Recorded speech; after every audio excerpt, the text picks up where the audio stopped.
দুর্ঘটনার কবলে যাত্রীবাহী বোঝাই বাস।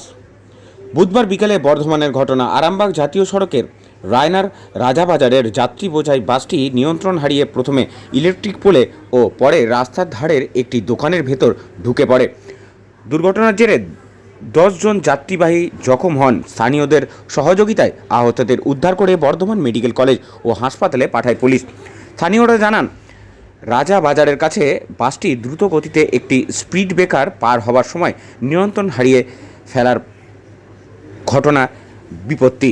সরাসরি দেখছেন বর্ধমান থেকে সেই ছবি। আবার একবার জানিয়ে রাখি আপনাদের, দুর্ঘটনার কবলে যাত্রী বোঝাই বাস।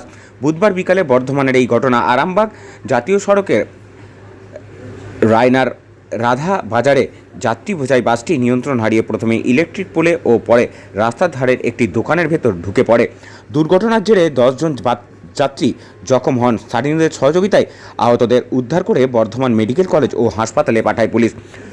স্থানীয়রা জানান, রাধাবাজারের কাছে একটি বাসটি দ্রুত গতিতে একটি স্পিড ব্রেকার পার হওয়ার সময় নিয়ন্ত্রণ হারিয়ে ফেলায় ঘটে বিপত্তি। বর্ধমান থেকে সায়নী সরকারের রিপোর্ট, ডেলি নিউজ বর্ধমান। পরবর্তী খবরের জন্য চোখ রাখুন ডেলি নিউজ কলকাতার পর্দায়। কি বলছেন শোনাবো। আমি শেয়ারবাজার থেকে ফিরছিলাম, ওই বাঁদিকেই আমি এখানে একটা জায়গায় থাকি বাড়িতে। হঠাৎ করে ওখানে দাঁড়ানোর সঙ্গে সঙ্গে ওই বাসটা আসছিল, গণদেবতা বাস, বর্ধমান আরামবাগ। তীব্র গতিতে এলো এবং ওই বাম্পার যে আছে দেখতে পাবেন ডান দিক বাঁ দিক, কোনো মানামানি নেই, অস্বাভাবিক স্পিডে এলো এবং এসে যথারীতি এই একটা দোকান ছিল, দোকানটাকে ভেঙে পুরো ইলেকট্রিক পোস্ট, ভয়ঙ্কর বিপদ ঘটে যেত যদি ইলেকট্রিফিকেশনটা কোনোভাবে বাসের সাথে টাচ হতো। খুব দুর্ঘটনাময়। তারপর সবথেকে বড় কথা হচ্ছে আমাদের এখানে দুটো স্কুল আছে এবং কিছু বাচ্চারা যাচ্ছিল। এইটা বাস স্টপেজ, একদম বাস স্ট্যান্ড যেখান থেকে ঘটনাটা ঘটেছে সেইখানেই আমার বাচ্চারা দাঁড়িয়ে থাকে, আমাদের গ্রামের আশেপাশের যাত্রীরা থাকে। মানে খুব মানে বৃহৎ দুর্ঘটনা ঘটেছে যদি এখানে কেউ দাঁড়িয়ে থাকতো, মানে শেষ হয়ে যেত একদম।